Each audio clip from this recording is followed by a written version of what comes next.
જન સમાજના હિત માટે ગાયત્રી પરિવાર સાધનાત્મક તેમજ અનેક રચનાત્મક ગતિવિધિઓ ચલાવે છે.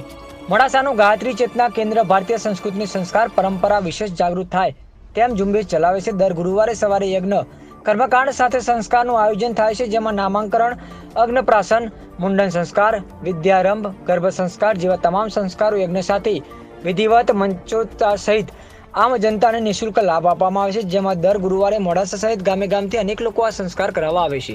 આવો ઘડીએ સંસ્કારવાન પેઢી ગર્ભોત્સવ સંસ્કાર આંદોલનના અરવલ્લી જિલ્લાના સંયોજક અમિતાબેન પ્રજાપતિએ જણાવ્યા અનુસાર ગુરુવારના સવારે 13 જેટલા પરિવાર આ સંસ્કાર યજ્ઞના લાભ લેવા જોડાયા હતા, જેમાં 1 અન્નપ્રાશન સંસ્કાર, 2 મુંડન સંસ્કાર તથા 10 ગર્ભોત્સવ સંસ્કાર સંપન્ન થયા. સાથે સાથે સંસ્કારને અનુરૂપ કેવી રીતે દિનચર્યા, કેવું સામાજિક શ્રેષ્ઠ જીવન અને માર્ગદર્શન અપાય છે. વિશેષ ગર્ભ સંસ્કાર કરાવનાર બહેનોને 9 મહિના સુધી સતત સંપર્કમાં રહી શ્રેષ્ઠ તંદુરસ્ત બાળક માટે સતત માર્ગદર્શન આપવામાં આવે છે.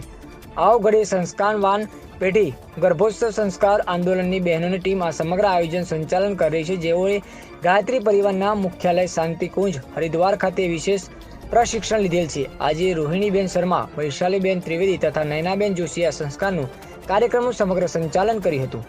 અહેવાલ કનુકરણ વાળન, મોડાસા.